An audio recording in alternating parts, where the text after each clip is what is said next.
हम धरती पर किसी भी जीव जंतु पशु पक्षी प्राणी या इंसान मात्र को न तन से न मन से न विचारों से न वाणी से किसी भी प्रकार से उसे दुख दर्द पीड़ा या कष्ट न पहुंचाए, यही धर्म की वास्तविक परिभाषा है। देश और दुनिया का हर धर्म हमें यही सिखाता है कि हम अपने वाणी विचार कर्म के माध्यम से किसी को भी दुख पीड़ा या कष्ट न पहुंचाएं। मैं जिस महत्वपूर्ण विषय पर आज आपसे चर्चा चिंतन करने जा रहा हूं वो ये है कि हमें न केवल शारीरिक अपराधों से बचना चाहिए मगर हमें हमारे जीवन में होने वाले मानसिक अपराधों से भी बचना चाहिए। हम समय समय पर जाने अनजाने में न जाने दिन के कितने असंख्य मानसिक अपराध करते हैं। शायद किसी को होश भी नहीं रहता होगा, किसी को खबर भी नहीं रहती होगी। अब सबसे पहले ये समझते हैं कि शारीरिक अपराध क्या है और मानसिक अपराध क्या है। मानसिक अपराध यानी कि मन के द्वारा किसी को पीड़ा कष्ट पहुंचाना या अपने मन में बुरा सोचना, बुरे विचार करना, गलत विचार करना या किसी व्यक्ति विशेष वस्तु धर्म पदार्थ के प्रति इंसान के प्रति बुरे विचार आना, ये मानसिक अपराध है। फिर शारीरिक अपराध क्या है? अगर चलते हुए आपने किसी के थप्पड़ मार दिया तो थप्पड़ मारना गलत काम है, तो ये शारीरिक अपराध है। किसी को लड़ाई झगड़ा करना, गालियां देना, ये भी एक तरह का शारीरिक अपराध है क्योंकि आप शरीर के जरिए करते हैं। आपने लाठी से किसी जीव की हत्या कर दी तो ये भी एक शारीरिक अपराध है। दरअसल मनुष्य जीवन में हर व्यक्ति शारीरिक अपराधों से तो बचता है मगर मानसिक अपराधों से हम नहीं बच पाते हैं क्योंकि प्रतिपल प्रति क्षण हम सोचते हैं। हम बैठे बैठे भी किसी के बारे में अगर गलत सोच रहे हैं, राग द्वेष ईर्ष्या जलन नफरत या उसके प्रति अगर नकारात्मक भावों से अगर भरे हुए हैं तो ये मानसिक अपराध है जिसके बारे में हम कभी चिंतन ही नहीं करते। कोई भी व्यक्ति हमारे सामने आ गया और उसको देखकर हमारे मन में अगर दुर्भावना आ गई या उसके प्रति गलत भाव आ गया तो ये मानसिक अपराध है। वैसे ये सर्वसाधारण व्यक्ति इस अपराध को समझ भी नहीं पाएगा। कोई किसी को बात कहेंगे तो सोचेगा कि हमने कौन सा उनके लिए बुरा किया है, लेकिन आप सोच तो बुरा रहे हो ना, उसके प्रति गलत भाव तो आपके प्रति दिल दिमाग में है ना, तो ये भी तो अपराध है। इस विषय को लेकर मैं एक छोटा सा उदाहरण दूंगा जो व्यक्तिगत जीवन का ही उदाहरण है कि मानसिक अपराध क्या है। मैं मुंबई में रहता हूं और मुंबई में मैं मेरे बच्चे को लेकर एक बार चौपाटी पर गया था, दरिया के किनारे। ये उदाहरण मैं इसके लिए दे रहा हूं ताकि आपको ये बात समझ में आ जाए कि मानसिक अपराध क्या है और शारीरिक अपराध क्या है। जब हम चौपाटी पर गए तो मेरा जो लड़का है उसने दरिया के किनारे कहा, वहाँ पर भुट्टे वाला था, मक्के के जो भुट्टे थे वो भुट्टे वाला था। और जैसे ही दरिया के किनारे दरिया की जो किनारा है वहाँ पर हम प्रवेश करने लगे तो सामने ही एक भुट्टे वाला नज़र आया जो भुट्टे सेक रहा था। महिला थी, वो भुट्टे सेक रही थी। जब उसको पूछा कि भुट्टे का क्या भाव है तो उसने कहा कि 50 रुपये के 2 भुट्टे हैं। अब बच्चे ने कहा तो मेरे को लेना भी था और हमको भुट्टे खाने भी थे, तो हम भुट्टे का भाव पूछा और वहीं पर खड़े रहे, इधर इधर देखने लगे। तो भाव पूछने के दौरान जब उसने हमको बताया कि ₹50 के 2 भुट्टे हैं और वो इंतज़ार कर रही थी कि अगर ये कहेंगे तो मैं भुट्टे सेक कर इनको दूंगी, नींबू मिर्च वगैरह जो भी लगाकर उनको मैं दूंगी। यानी कि वो हमारे ऑर्डर का इंतज़ार कर रही थी। यह सोचते सोचते ही मेरी नज़र पड़ी कुछ उसके ही आगे अगले वाली लाइन में। वहाँ पर भी भुट्टे थे और अच्छे भुट्टे थे, इससे भी अच्छे, इससे भी बढ़िया और इससे भी ज़्यादा क्वांटिटी में थे।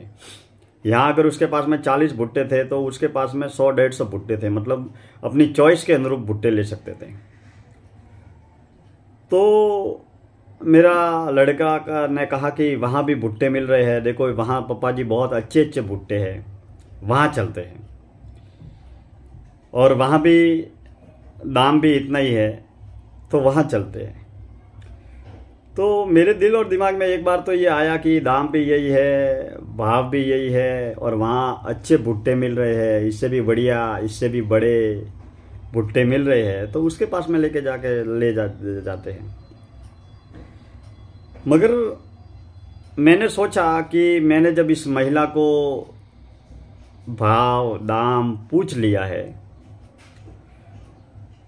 तो मैं इसी महिला से भुट्टे भी लेने हैं, खाने भी हैं, क्योंकि पूछ लिया है। और अगर पूछने के बाद में मैं इनके भुट्टे नहीं ले रहा हूँ और वहाँ जाकर ले रहा हूँ, वहाँ भले ही सस्ता दे रहा है, महंगा दे रहा है, उससे कोई बात नहीं, अच्छे दे रहा है, बुरे दे रहा है, उससे कोई बात नहीं, लेकिन जब एक बार इससे पूछ लिया है तो भुट्टे इसके पास में ही लेना है। यानी कि ग्राहक है, ग्राहक कहीं भी ले जा सकता है। वैसे देखा जाए तो सामान्य जीवन में, व्यावसायिक जीवन में कोई इसे अपराध नहीं मानेगा। ये मैं बहुत बारीक बात कर रहा हूँ कि भाई ग्राहक है, 10 जगह पूछेगा, 10 जगह चीज़ की खरीदी करेगा, पैसा देना है तो जहाँ भी लेना होगा उससे वहाँ से लेगा, उसकी मर्जी है। और वो महिला भी मना नहीं बोलेगी, भाई पैसा तुम्हारा, लेना नहीं लेना तुम्हारी इच्छा है। लेकिन मैंने विचार किया कि मैंने जब पहली बार तो नहीं पूछा होता तो बात अलग है, मैंने जब उनसे पूछ लिया है कि भुट्टे का क्या है, वो देने के लिए तैयार भी है और मैं लेने के लिए भी ऑर्डर बस कहने की ज़रूरत है तो वो दे ही रही थी। तो मैंने सोचा कि मैं अपने स्वार्थ के वश पूछने के बाद अगर इस महिला के भुट्टे न लेकर मैं उसके अगले वाली लाइन है वहाँ पर भुट्टे लेने जाऊँगा तो ये महिला वैसे तो दुखी पीड़ित नहीं होगी, लेकिन मानसिक रूप से ज़रूर उसको थोड़ा बहुत दुख तो पहुंचेगा, क्योंकि ग्राहक जो मेरा है वो भाव दाम पूछने के बाद में वहाँ पर जा रहा है। तो मैंने सोचा कि भुट्टा भले ही 20 भुट्टे के भले ही ₹50 ले, भले ही वो 60 लेवे, 70 लेवे, 100 लेवे, इससे फ़र्क नहीं पड़ता मुझे। लेकिन जब पूछ लिया है तो मैं इसके पास में ही भुट्टा लूँगा। और इसको उसी के भुट्टे लिए और हमने खाए भी। तो अगर आप कहेंगे कि ये तो सर्व सामान्य बात है, लेकिन मेरे दोस्तों, हम जाने अनजाने में कई बार ऐसे मानसिक अपराध करते हैं जो हमें समझ में ही नहीं आते हैं। हम कई बार कुछ बोलते हैं, बोलते वक्त भी ध्यान नहीं रखते, चलते वक्त भी ध्यान नहीं रखते। क्या हम सोचते हैं कि हमारे बोलने मात्र से, सोचने मात्र से सामने वाले व्यक्ति पर कितना बुरा असर हो रहा है? हमें सुबह से शाम तक प्रति व्यक्ति से मिलने के दौरान ये सोचना चाहिए कि क्या मेरे बोलने किसी या वो कार्य करने के माध्यम से या बातचीत करने के माध्यम से या ऐसी हरकत करने या ऐसा कार्य करने के माध्यम से क्या सामने वाले व्यक्ति को कोई दुख, दर्द, पीड़ा, कष्ट तो नहीं पहुंच रहा है। लेकिन जो संवेदनशील, भावुक व्यक्ति या जो आध्यात्मिक व्यक्ति होते हैं वो बहुत गहन गहराई से सोचते हैं, क्योंकि वो बाहर के संसार से जितने वाकिफ नहीं होते वो अंदर के आंतरिक संसार से उतने ही वाकिफ होते हैं।